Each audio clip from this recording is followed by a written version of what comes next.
بسم اللہ الرحمن الرحیم۔ السلام علیکم ناظرین، آپ یوٹیوب چینل دیکھ رہے ہیں، میں عمران خان ہوں۔ ناظرین، عمران خان صاحب کے علاج کے حوالے سے ایک نیا کٹا کھل گیا، اور یہ جو صورتحال ہے بہت ہی عجیب ہے، یعنی میرے لیے بڑی حیرت انگیز تھی۔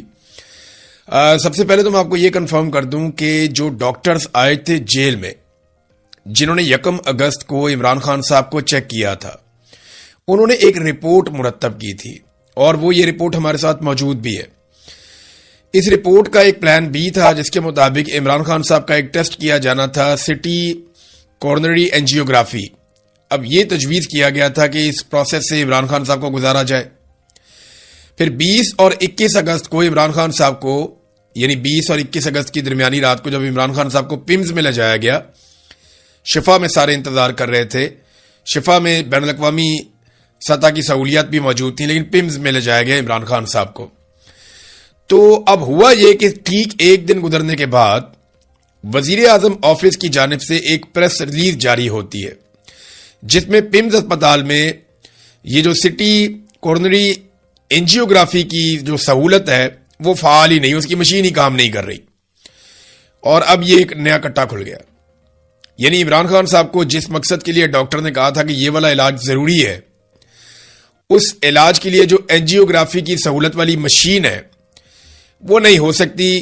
وجہ یہ ہے کہ جناب وہ تو خراب ہے، اور اس کے اوپر اب پاکستان تحریک انصاف کہہ رہی ہے کہ یہ تو ہم لے کر جائیں گے معاملہ سپریم کورٹ آف پاکستان میں، اس کو بھی لے کر جائیں گے کہ جو ٹیسٹ عمران خان صاحب کا تجویز کیا گیا تھا اس کی مشین ہی پمز اسپتال میں خراب ہے۔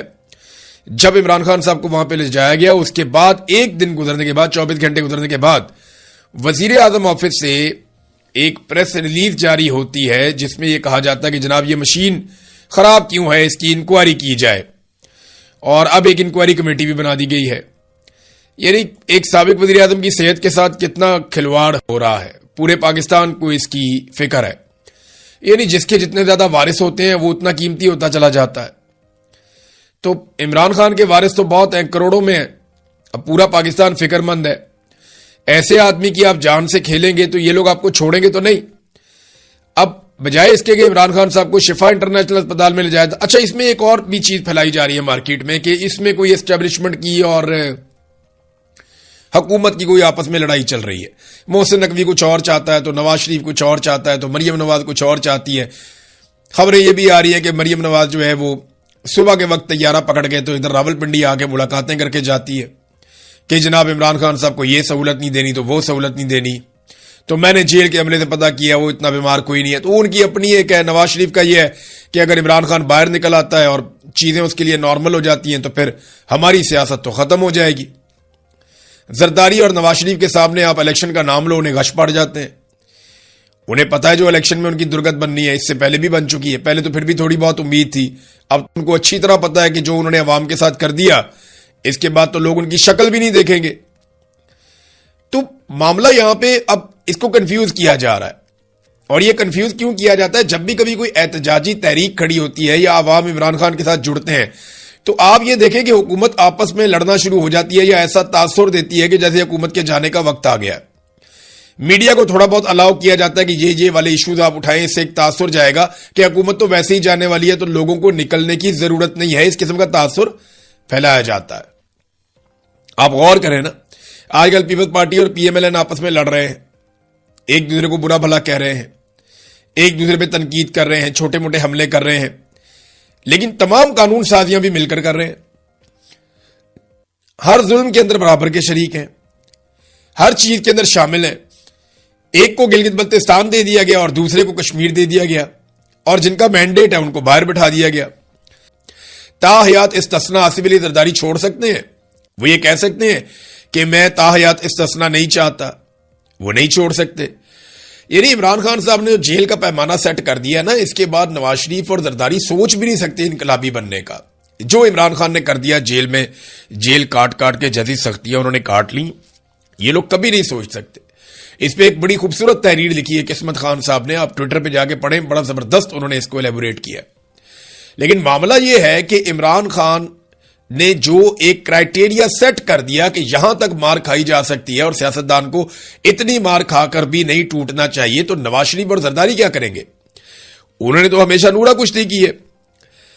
اب تحریک جو ہے وہ جیسے جیسے قریب آ رہی ہے, پاکستان تحریک انصاف کچھ نہ کچھ ایکٹیویٹیز کر رہی ہے. سہیل آفریدی کی ہم خیبر پختونخوا میں ایکٹیویٹیز دیکھ رہے ہیں. میں آپ کو کچھ سنوانا چاہتا ہوں. یہ سہیل آفریدی کیا کہہ رہے ہیں, ذرا اس کو آپ سنیے, پھر میں آپ کو بتاتا ہوں کہ اس کا مطلب کیا ہے اور اس سے نکلے گا کیا. یہ سنیے سہیل آفریدی کیا کہہ رہے ہیں. اسے موت نہیں کہتے, اسے شہادت کہتے ہیں. تو آزادیاں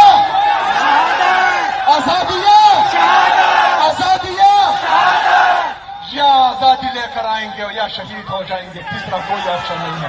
شکریہ. سہیل آفریدی نے کہا کہ آزادی یا شہادت.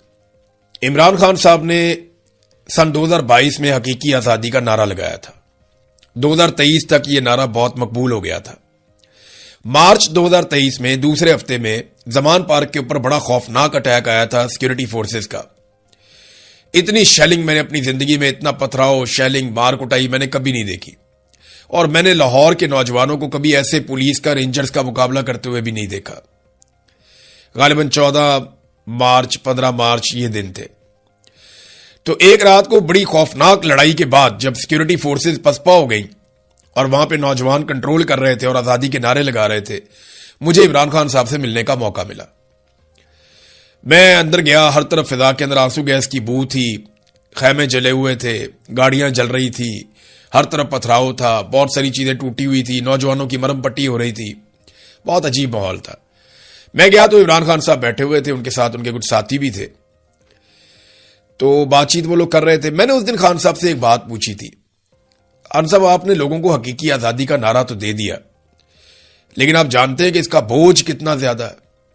میں نے ذرا تھوڑا لمبا سوال کیا تھا, مختصر میں آپ کو بتا رہا ہوں کہ جو سوال میں نے کیا اس کا مطلب یہ تھا کہ جو میں باہر دیکھ کے آ رہا ہوں, لوگ تو آزادی مانگ رہے ہیں اب. تو آپ کو پتا ہے کہ لوگ اگر آزادی مانگیں گے تو اس کا بوجھ ہے بہت زیادہ. تو کیا یہ بوجھ آپ اٹھا پائیں گے؟ تو عمران خان صاحب نے مجھے کہا تھا کہ پاکستان اس کے بغیر آگے نہیں بڑھ سکتا اور اب ہمارے پاس کوئی اور راستہ بھی نہیں ہے. یعنی عمران خان صاحب نے مجھے سادہ الفاظ میں کہا کہ وہ یہ بوجھ اٹھائیں گے. پھر عمران خان صاحب نے یہ ثابت کیا وقت کے ساتھ کہ وہی یہ بوجھ اٹھا سکتے تھے. انہوں نے اپنے کندھوں پہ 74 سال 73 سال 72 سال کی عمر میں, یعنی آج وہ 74 سال کے, عمران خان نے یہ بھاری بوجھ اٹھایا ہے, نوجوانوں سے بڑھ کے اٹھایا.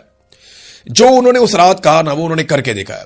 یعنی اس رات کے بعد 2 مہینے کے اندر عمران خان صاحب کو ایک دفعہ گرفتار کیا گیا, پھر 9 مئی ہو گیا, پھر میں جبری طور پہ لاپتہ ہو گیا, واپس میں آیا تو پتا چلا عمران خان صاحب کو دوبارہ سے گرفتار کیا ہوا. اب 3 سال سے زائد ہو گئے عمران خان صاحب وہ بوجھ اٹھائے ہوئے ہیں نوجوانوں سے بڑھ کے. اب سہیل آفریدی نے وہی بوجھ اٹھانے کی بات کی ہے کہ آزادی یا شہادت. یہ کہنا بہت آسان ہوتا ہے, عمران خان نے ثابت کیا ہے. اللہ کرے جیسے عمران خان نے اس عمر میں ثابت کیا, یہ نوجوان اپنی جوانی میں یہ بوجھ اٹھا پائیں اور یہ ثابت کر پائیں, کیونکہ جب یہ بوجھ قوم اٹھا لے گی نا تو پاکستان آگے نکل جائے گا.